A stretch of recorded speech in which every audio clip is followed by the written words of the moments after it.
Welcome to Sir Win's Accounting Lectures. Today, magkakaroon tayo ng pen and paper video problem solving patungkol sa Lecture 08, Closing Entries. Actually, nasa description ng video lecture na ito, yung mismong problem under discussion. Kung gusto mong sagutan ng solo at balikan ang lecture na ito kapag tapos ka na, mas mabuti. Kasi, ang accounting ay natututunan not by mere listening, but actually by you doing the problem solving. Pero kung may sagot ka na nga, simulan na natin. So again, Lecture 08, Closing Entries. Here is our problem. The bookkeeper of Russell Ong's Toyland presented the following ledger accounts and their balances as of June 30, 2021, the end of fiscal period. So nandito yung mga ledger account balances. Okay? In the next page, sabi dito, additional data needed for adjustment. So we have A to K. And then, additional information for preparation of comprehensive income statement. At ngayon, ang requirement sa atin, sa topic na to, ay closing entries. Kasi nga, itong problem na to, ang ginagamit na rin natin simula pa lang dun sa solving ng trial balance, adjusting entries, worksheet, at financial statements. Okay, kumbaga, kadugsong lamang siya. Okay, kaya kung gusto mong malaman kung ano yung mga naging sagot dito sa problem na to, maaari mong mapanood yung mga video discussion patungkol dito sa mga requirements na to. At siya pa din naman ang gagamitin natin as we do post-closing trial balance and reversing entries. So ngayon, okay, hindi na talaga natin gagamitin itong given na information pertaining to the problem. Kasi nga, nakapagsagot na tayo ng mga naunang problem, katulad nga nitong topic na worksheet. Okay, nandito po yung ating worksheet. Ayan. So, ang ibig kong sabihin, ito na mismo ang gagamitin natin as we do the closing entries. Bakit? Kasi, lahat naman ng kailangan mo halos ay nandito sa columns na to ng worksheet. Yung i-debit mo at i-credit kasi nga na-identify na niya kung ano yung mga nominal accounts na basically sila yung ating kino-close. Para mas ma-appreciate, gawin na lang nga natin. Okay? So kung naalala ninyo, ang date ng worksheet po is kung ano yung end of the accounting period, which in this particular case, that would be the end of fiscal year, June 30, 2021. And the first step is to close all credits to income summary. Okay?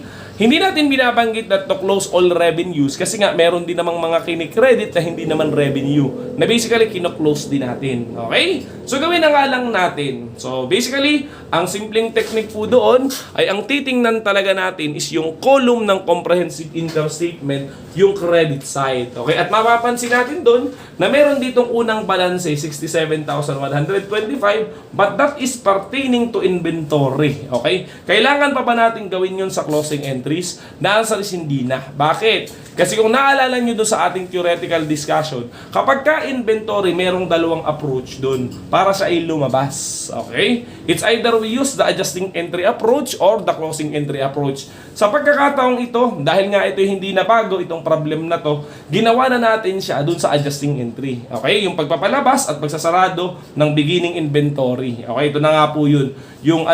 Yung 67,125, ito yung ending, yung 89,500, yan naman yung beginning. Ginawa na natin siya sa adjusting entry. So therefore, kailangan mong mamili. Namili tayo adjusting entry. Sa madaling salita, hindi natin gagawin yun sa closing entries. Therefore, lalaktawan natin tong part na to. Pero mamaya, makikita nyo yung significance niya. Okay? So yun. So let's move on. So again, yun pong inventories ay hindi na. Dahil nga, adjusting entry ang ginamit natin, mapapansin nyo, ginamit pa nga natin yung account title, the income summary, na usually lumalabas ay sa closing entry. Kumbaga, yung closing entry dito ipinakita, pertaining to inventories. Okay, so lalaktawan natin itong 67,125, yung ending, and then we will move on with the subsequent part of the problem. Okay, na basically, okay, nagsimula yan ay dito sa 783,200 na basically that is the business sales. Okay, so again, i-debit natin lahat ng naka-credit. So magsimula tayo sa sales. Okay, amounting to 783,200. So debit po yun. And then afterwards, tingin lang tayo dito. So we have interest income. Okay, amounting to 3,026.66. And then we have, okay, miscellaneous income amounting to 2,000. Ayan. And then we have, okay, this one, gain on sale of investment. So isulat lang din natin dito. Gain on sale of investments amounting to 2,500 nga. Lahat sila naka-credit, kaya lahat sila din ni-debit. And then afterwards, we have purchase discount. Na basically, ito na yung binabanggit natin. Hindi naman nga kasi sila revenue. Okay? Pero ang normal balance nila ay credit dahil sila ay contra expenses. So we have, again, purchase discount amounting to 2,000 and purchase return and allowances. Okay? Ayan. So I believe wala nang naka-credit sa first page, pero baka meron pa sa second page. And basically may lalabas diyang isa, yung 800, and that would be the commission income. Okay? Therefore, i-debit din natin itong commission income na to. Wala namang problema kung sinong mauna or mahuhuli dito sa closing entries. Wala namang rulings. At the end, ipopost mo din naman lahat sila sa ledger. And then ang sabi, ang ginagamit po sa closing entries is yung account title na suspense account, meaning dito lang siya lumalabas at dito rin mamamatay. Okay, suspense account na income summary. Kung ang ginagamit ng professor ninyo ay income and expense summary, tama din naman yon. So call niya na yon. Okay, parehas tama.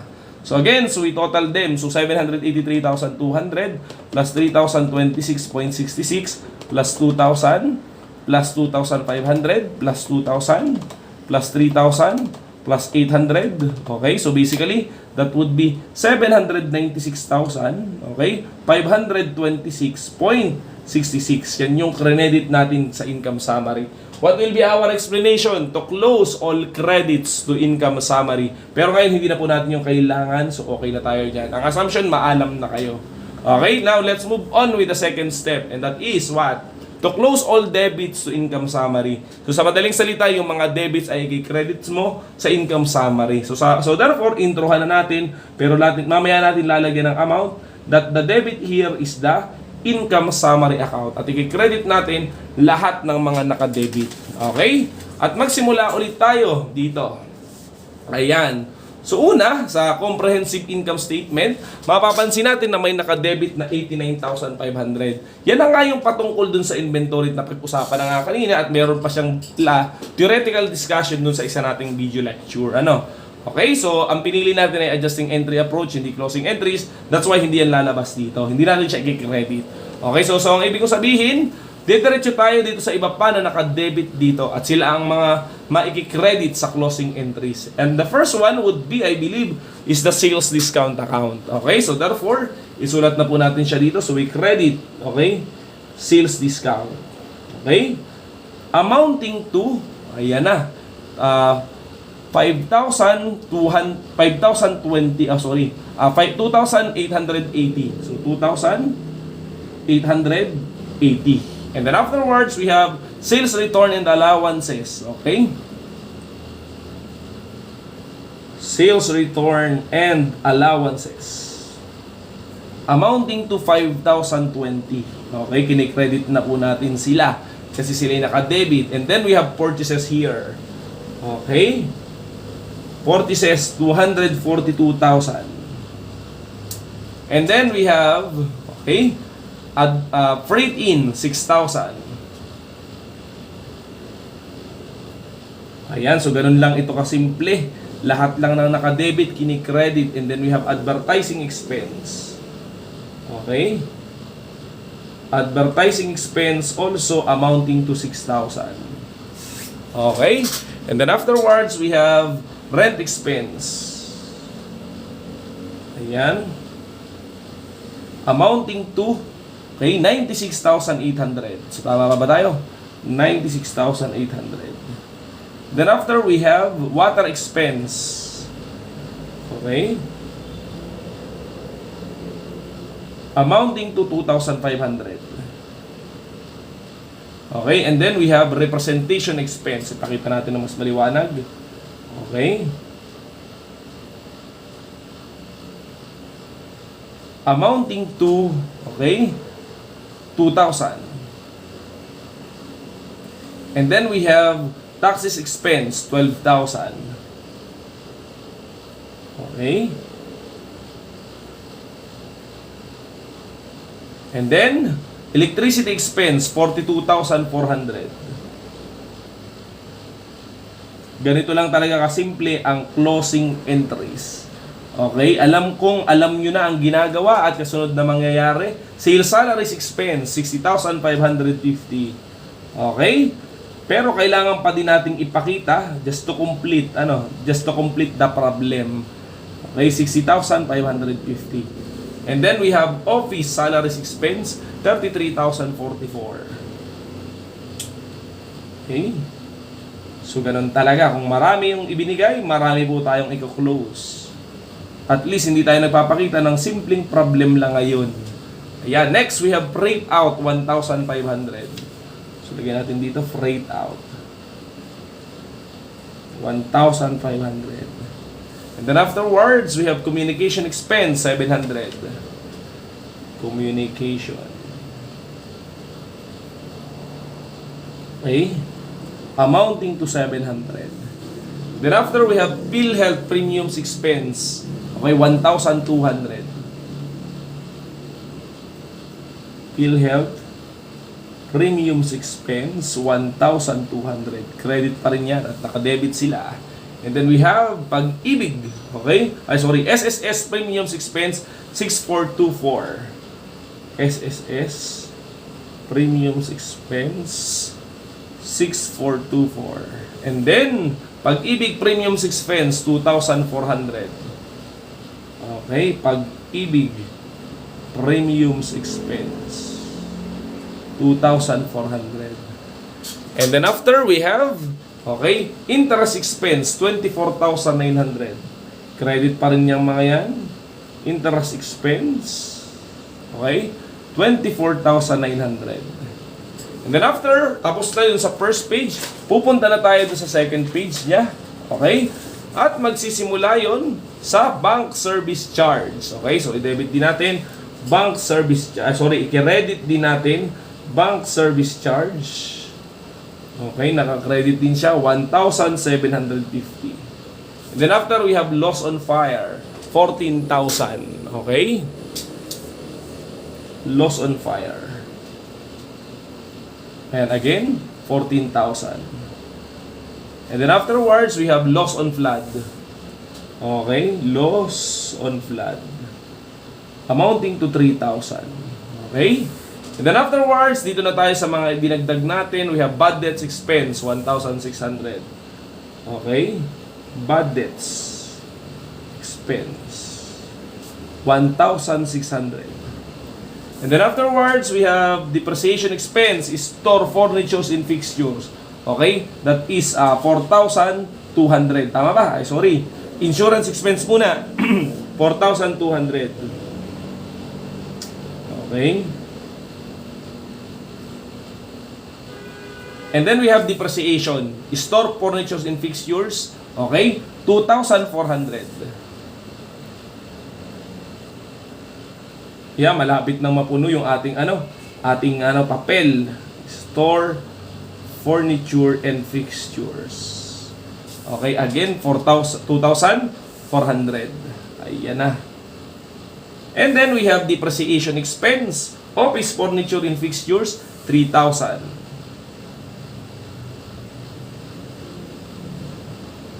Okay.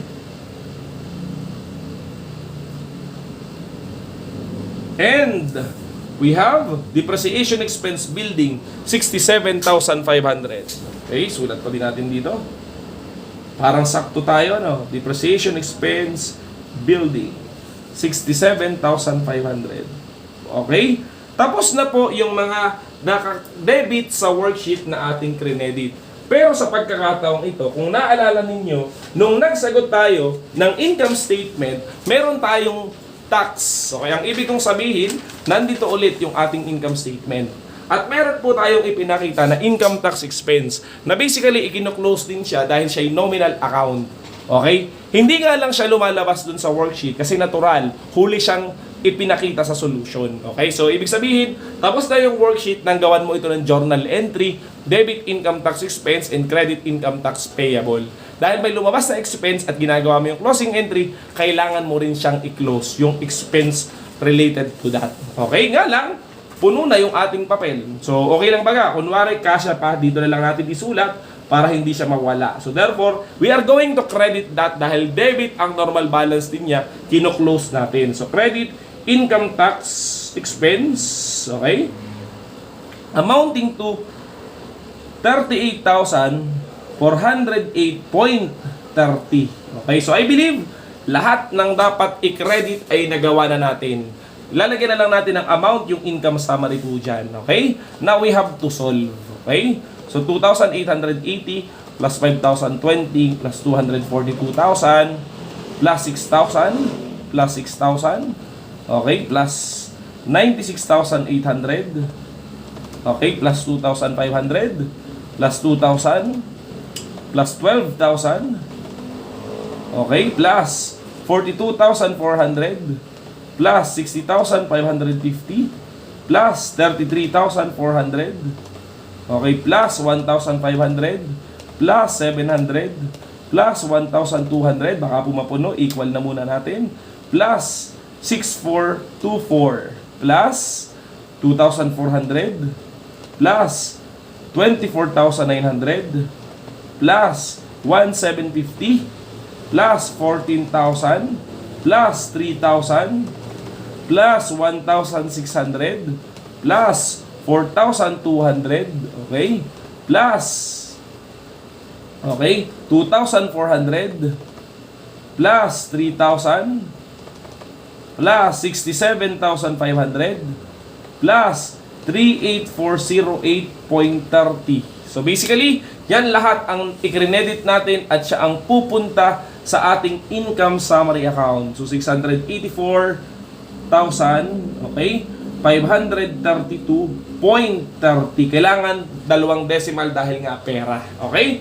So tapos na yung closing entry number 2. Therefore, pupunta na tayo dun sa closing entry number 3. Dahil yan ay bagong page na, so basically, okay, meron uli yung date. Okay? 2021 June 30. And what is our third step?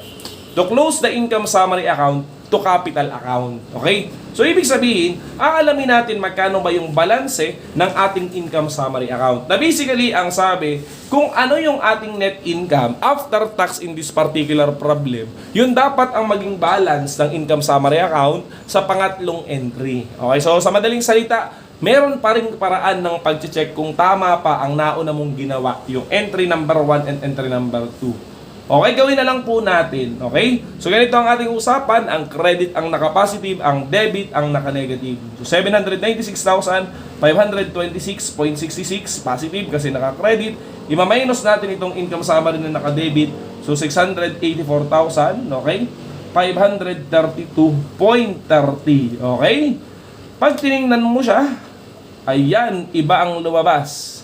Kasi nga, maaaring dahil meron pang income summary account na nandirito sa adjusting entries. Na basically, i-consider mo rin kasi at the end of the day, pupunta din naman yung income summary account na yan sa ledger. Okay? So, therefore, maipopost din ito. So, sa madaling salita, whether we use adjusting entry approach or closing entry approach, pertaining to inventory, dapat ganun pa din yung lalabas. Pero tayo po, ang pinapaboran natin, we just do it at the adjusting entries. At closing entry lang mag-adjust. Dali lang naman pupuntahan mo lang ito, tapos isasama mo siya dun sa computation.